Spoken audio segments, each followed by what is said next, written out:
The night was unusually dark and stormy, even for the isolated village of Ravenswood. Thunder roared ominously overhead, drowning out the sound of the wind as it whipped through the gnarled branches of ancient trees. Rain fell in sheets, turning the narrow dirt road into a treacherous river of mud. In the heart of this tumultuous night, a lone carriage rattled along the road towards its destination. A mansion perched on a hill, its silhouette barely visible through the driving rain. The carriage, drawn by two black horses that seemed to blend seamlessly with the night, creaked and groaned as it navigated the rugged terrain. Inside the carriage sat a figure cloaked in darkness, his features obscured by the shadows cast by the flickering lanterns. His presence exuded an aura of cold detachment, a palpable sense of otherworldliness that sent shivers down the spine of anyone who caught even a fleeting glimpse of him. The villagers, who had long avoided the mansion and its enigmatic owner, peered through curtains and cracked shutters, their faces etched with fear and curiosity. They whispered urgently to one another, their voices barely audible over the raging storm. "It's him," one villager muttered, his voice trembling. "Count Alucard has returned. Count Alucard." The name alone was enough to send a chill through the hearts of the villagers. Rumored to be the son of the infamous Count Dracula, Alucard was a figure of myth and legend. A creature of the night who fed on the blood of the living. As the carriage drew closer to its destination, the villagers retreated further into the shadows, unwilling to risk catching the attention of their mysterious visitor. They knew better than to interfere with the affairs of the mansion, where strange lights flickered in the windows at night and eerie sounds echoed through the darkness. At last, the carriage reached the wrought iron gates of the mansion. The gates swung open with a mournful groan, allowing the carriage to pass through before closing ominously behind it. The horses slowed to a stop in front of the mansion's imposing double doors, their breath steaming in the chill night air. With deliberate slowness, the cloaked figure emerged from the carriage, his presence commanding attention despite his obscured features. He stood for a moment, surveying the mansion with an air of quiet satisfaction, as if he had returned to a place that held deep and ancient significance for him. Inside the mansion, shadows danced on the walls as the Count made his way through the labyrinthine corridors. The air was heavy with the scent of decay and neglect, the once grand estate now a crumbling monument to a bygone era. Cobwebs hung from the ceiling like tattered curtains, and dust motes danced in the flickering candlelight. At last, Count Alucard reached the heart of the mansion, a vast, dimly lit chamber that served as his sanctuary. Ancient tapestries adorned the walls, depicting scenes of battles and conquests long forgotten. A massive fireplace crackled with flames, casting flickering shadows across the room. Alucard approached the fireplace and sank into a high-backed chair, his piercing eyes fixed on the dancing flames.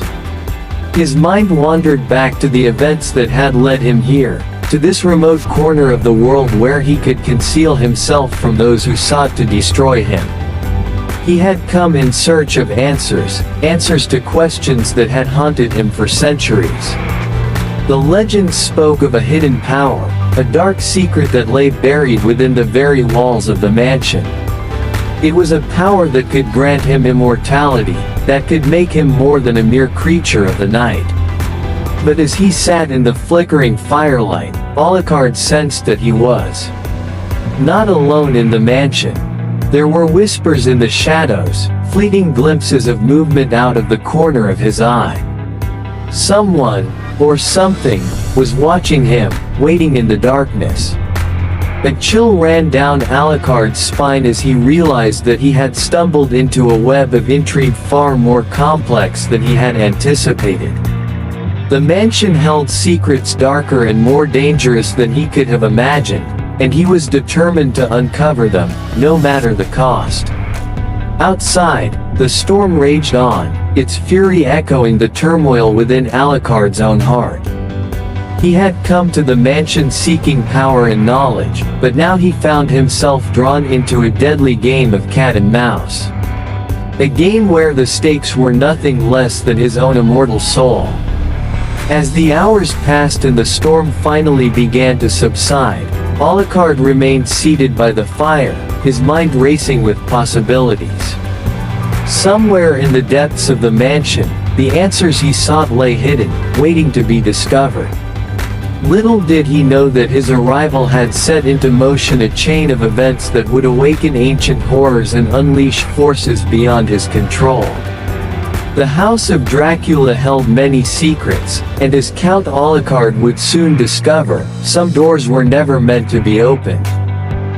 Eleanor awoke the next morning with a sense of excitement and trepidation. The events of the previous night replayed in her mind like a vivid dream. Count Alucard's presence had cast a mysterious spell over her, one that she couldn't quite shake off. As she dressed, she found herself stealing glances at her reflection in the mirror, wondering what it was about the Count that had so captivated her. Downstairs in the grand dining room, her father, Jonathan Sinclair, looked grim as he scanned the morning paper. He glanced up as Eleanor entered, his brow furrowing at the sight of her troubled expression. "Eleanor, my dear," he said, folding the newspaper and setting it aside. "I hope you slept well." Eleanor nodded, though her mind was elsewhere. She poured herself a cup of tea and took a seat opposite her father. After a moment's hesitation, she decided to broach the subject that had been consuming her thoughts since the previous evening. "Father, about Count Alucard." Jonathan Sinclair's face darkened at the mention of the name. "Eleanor, I must insist that you keep your distance from that man. There's something not right about him. I've heard whispers in town, tales of dark magic and strange occurrences wherever he goes." Eleanor bit her lip, torn between her father's concern and her own burgeoning curiosity. "But father, surely not all rumors are to be believed. Count Alucard seemed polite and well-mannered last night, and his knowledge of history and literature is impressive." Jonathan sighed heavily, his shoulders slumping with worry. "Eleanor, I only want what's best for you. This plantation has been our family's legacy for generations. I won't have it tainted by scandal or worse." Eleanor knew her father's concerns were rooted in love and protectiveness, but she couldn't ignore the pull she felt towards the enigmatic Count. "Father, please trust me. I believe Count Alucard is misunderstood. Perhaps if you spoke with him yourself." Jonathan shook his head firmly. "No, Eleanor, I won't risk it. The less we have to do with that man, the better." The conversation ended there, leaving Eleanor feeling frustrated and conflicted. She finished her tea in silence, her mind racing with thoughts of Count Alucard and the mystery that surrounded him. Later that morning, Eleanor wandered through the lush gardens that surrounded the Sinclair plantation house. The air was heavy with the scent of magnolias and the distant hum of cicadas. As she strolled along a winding path, she found herself approaching the guest cottage where Count Alucard was staying. The cottage itself was a quaint structure, nestled among the trees with ivy climbing its weathered walls. Eleanor hesitated at the gate, her heart pounding in her chest. What was she doing here? But before she could turn back, the door swung open and Count Alucard appeared, a small smile playing on his lips. "Good morning, Miss Sinclair," he greeted her, his voice smooth and melodious. Eleanor felt her cheeks grow warm at the sight of him. "Good morning, Count Alucard. I hope I'm not intruding." He shook his head, his gaze fixed on her intently. "Not at all. Please, come in." Eleanor entered the cottage hesitantly, taking in the simple yet elegant furnishings. Books lined the shelves, and the air was heavy with the scent of old leather and incense. Count Alucard motioned for her to take a seat by the fireplace, where a small fire crackled warmly. "Can I offer you some tea?" he asked politely, moving towards a small table where a steaming kettle sat. "Yes, thank you," Eleanor replied, her voice barely above a whisper. As he poured the tea, Eleanor studied Count Alucard discreetly. His dark hair fell in waves around his face, and his eyes, though a piercing shade of blue, held a hint of sadness that tugged at her heart. There was something undeniably magnetic about him, something that drew her closer despite her father's warnings. They spoke for hours that morning, their conversation ranging from literature to history to the mysteries of the human soul. Eleanor found herself hanging on his every word, captivated by the depth of his knowledge and the passion with which he spoke. Count Alucard, in turn, seemed equally fascinated by Eleanor, asking her about her own interests and aspirations.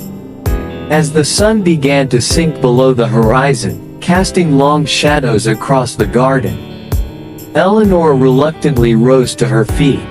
"I should be going," she said, her voice tinged with regret. Count Alucard stood as well, his expression unreadable. "Thank you for visiting, Miss Sinclair. I hope to see you again soon." Eleanor nodded, her heart pounding as she made her way back towards the main house. She couldn't deny the thrill she felt at having spent the morning with Count Alucard. Nor could she ignore the growing sense of unease in the pit of her stomach. That night, as she lay in bed, Eleanor found sleep elusive. Her thoughts were consumed by Count Alucard, his charm, his intellect, and the undeniable connection she felt whenever they were together. Despite her father's warnings and the gossip of the townsfolk, she couldn't shake the feeling that there was more to Count Alucard than met the eye.